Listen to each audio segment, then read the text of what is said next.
கடைசியில் சொல்கிறது, இந்த ஹாஸ்பிட்டலுக்கு நான் ரொம்ப ரொம்ப கடமைப்பட்டுக்கிறேன். என்னை வந்து ஓரளவுக்கு சரி பண்ணுறதுல நல்லா சரி பண்ணுவாங்கன்ற நம்பிக்கை எனக்கு இருக்குது. மொத்தம் மாத்திரையே தரமாட்டாங்க, நமக்கு வந்து ரொம்பமா வலியாக இருக்குது, நம்மளை பார்த்து திருப்பி அனுப்பிவிடுவாங்க அப்படின்ற ஒரு நம்பிக்கையில் நான் வந்தேன். ஆனால் மாத்திரை கொடுத்தாங்க, இந்த டோஸோட 5 வாங்கிட்டேன். 4லே எனக்கு பரவாயில்ல. என் பேர் சித்ரா, நான் பாண்டிச்சேரியிலேருந்து வரேன். இங்கே வந்து ஹாஸ்பிட்டலில் வந்து மாத்திரை எடுத்துக்கிறேன். என் பசங்க என் தம்பிங்க எல்லாருமே என்னை நல்லா பார்த்துக்கிறாங்க. நான் முன்னையோட இப்போ நல்லா இருக்கிறேன். வலியெல்லாம் குறைஞ்சிடுச்சு. இப்போ நல்லா சாப்பிட்றேன், நல்லாவே இருக்கிறேன். ப்ராப்ளம் வந்து மோஷன் போகல, பிளட்டு வந்துச்சு, வலியாக இருந்துச்சு, அதான் ப்ராப்ளமே. நான் அப்புறமா ஹாஸ்பிட்டலில் காட்டினதுக்கு கேன்சர்னு சொல்லிட்டு சொன்னாங்க. நான் உடனே எங்கள் பசங்கள்கிட்டன்னு தம்பிகிட்டன்னு நான் ஹாஸ்பிட்டலுக்கு வந்துட்டேன். அவங்க கேன்சர்னு தான் சொன்னாங்க ஹாஸ்பிட்டலில். அங்கே எடுக்கலை நான். அதுக்கப்புறம் இங்கே நம்ம இந்த ஹாஸ்பிட்டலுக்கு வந்துட்டேன் நான். அதுக்கப்புறம் நாங்கள் போவோம் இல்லை, எம்ஆர்ஐ ஸ்கேன் மட்டும் போய் அங்கே எடுத்தேன், அவ்வளோதான். ட்ரீட்மெண்ட் பூரா இங்கே தான் எடுக்கிறோம். வலி, உடம்பு வந்து ரொம்ப சோர்வாக இருந்துச்சு.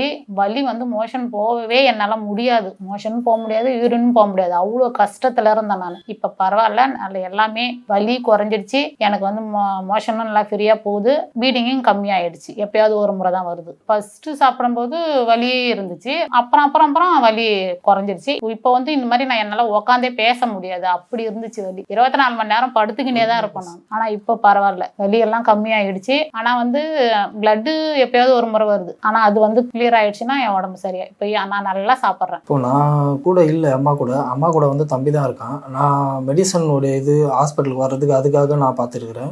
அவங்களுக்கு என்னென்ன இது வேணுமோ, ஃபுட்டு வேணுமோ அதெல்லாமே, அதுக்கு எல்லாமே அமௌண்ட்டு எல்லாமே வாங்கி கொடுத்துட்றேன். அவங்க அதெல்லாம் கரெக்டாக டயட்லாம் ஃபாலோ பண்ணிவிட்டு டாக்டர் என்ன சொல்கிறாங்களோ அது எல்லாமே பண்ணுறாங்க. ஃபஸ்ட்டு அவங்களுக்கு இருந்த ரொம்ப லோவாக இருந்தாங்க, வந்து ஸ்டார்டிங்கில் எல்லாத்துக்குமே பயந்துக்கிட்டே இருந்தாங்க.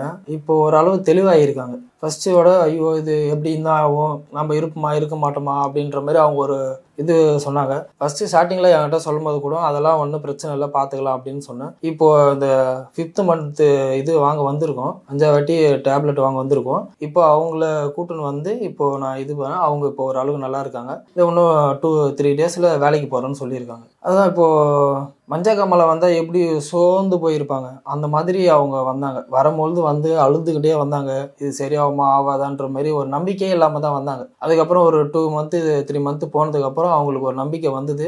அதுக்கப்புறம் அவங்க தொடர்ந்து இந்த டேப்லெட்டு அவங்க சொல்கிற கன்சல்ட்டில் எல்லாமே ஃபாலோ பண்ணுறாங்க. என்கிட்ட எனக்கு எல்லாமே ஓகே தாண்டா, எந்த பிரச்சனையும் இல்லை. எப்பயாச்சும் வலிக்குது, மோஷன் போகும்போது வலிக்குது, ஒரு லைட்டாக அந்த மாதிரி பீடிங் ஆகுதுன்னு சொன்னாங்க. சரி, அது இன்னும் கொஞ்சம் நாளில் சரியாயிடும், ஒன்றும் பிரச்சனை இல்லை, எது வந்தாலும் பார்த்துக்கலாமா அப்படின்னு சொன்னேன். சரி ஓகேடா அப்படின்ட்டாங்க. எல்லாருமே அவங்க அண்ணன் தம்பி, அவங்க தம்பிங்க 2 பேருமே ரொம்ப சப்போர்ட்டு, அவங்க அம்மா எல்லாருமே சப்போர்ட்டு. இப்போ நாங்களும் வீட்டில் நாங்கள் அண்ணன் தம்பிங்க 4 பேர், நாங்களும் சப்போர்ட்டு. இப்போ எங்கள் சுற்றி இருக்கிறவங்க எல்லாருமே அம்மாவுக்கு இந்த மாதிரி பிரச்சனை இருக்கும்பொழுது அம்மாவை விட்டுறாதீங்க, பார்த்துங்க அப்படின்னு சொன்னாங்க.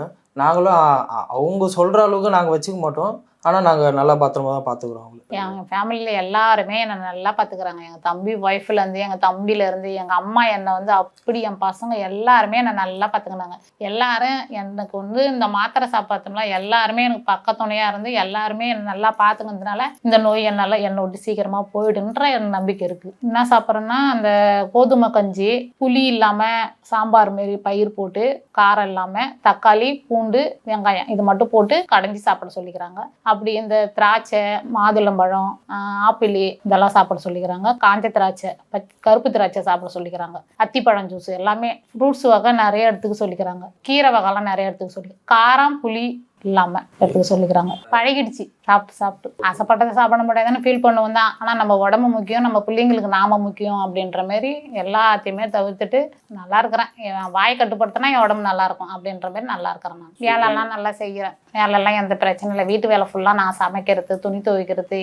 எங்கள் ஊர் கிராமம், அதனால் வந்து எல்லா வேலையுமே நான் செஞ்சுக்குவேன்.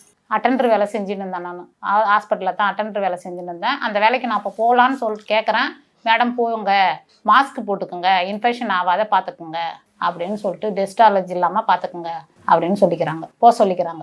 என்னோட சப்போர்ட் என்னன்னா, எதுக்கும் பயப்படக்கூடாது, எந்த ஒரு விஷயத்துக்கும் பயப்படக்கூடாது. நம்ம எவ்வளோ ஹெல்த்தியாக இருக்கிறோமோ அவ்வளோ ஹெல்த்தியாக நம்மள சீக்கிரமாக விட்டு அந்த நோய் இதுவாகிடும்.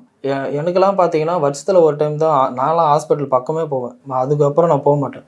வீட்டில் யாருன்னா உடம்பு சரியில்லை அப்படின்னா மட்டும்தான் ஏற்றினுவோம். இப்போ அவங்களுக்கும் அதே தான் சொல்கிறேன். எந்த ஒரு இதுக்கும் பயப்படக்கூடாது, எல்லாத்துக்கும் அழுகக்கூடாது, இது சரியாகுமா ஆகாதா அப்படின்னு. எதுவாக இருந்தாலும் பார்த்துக்கலாம். கடவுள் ஒருத்தன் இருக்கான், அதே மாதிரி டாக்டர் இருக்காங்க, எல்லாருமே இருக்காங்க. அவங்க சொல்கிற டயட்டெல்லாம் நம்ம ஃபாலோ பண்ணோம்னா நம்மளுக்கு எல்லாமே சரியாயிடும். அவ்வளோதான், வேறு எதுவுமே இல்லை.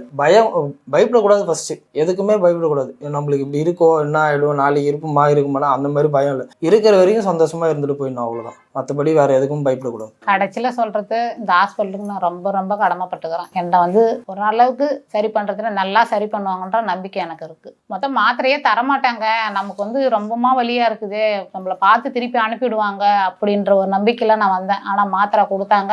இதோட நான் 5 டோஸ் வாங்கிட்டேன். இந்த டோஸோட 5 வாங்கிட்டேன்.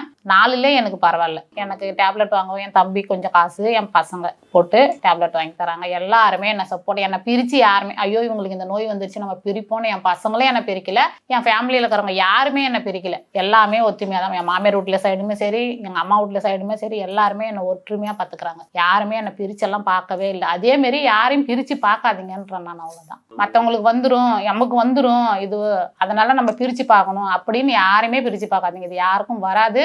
வந்துட்டாலும் எவ்வளோ மெடிசன் இருக்குது, எடுத்துக்கலாம். யாரையும் பிரித்து பார்த்தீங்கன்னா அது அந்த நோய் ரொம்ப அதிகமாகும். பிரிக்காமல் எல்லாருமே சந்தோஷமாக வச்சுருந்தாங்கன்னா அந்த நோய் நம்மளை விட்டு போயிடும். அந்த நோய் நம்மளுக்கு வராது. யாருமே பிரித்து பார்க்காதீங்க, ஒதுக்கி வைக்காதீங்க, அவ்வளோதான்.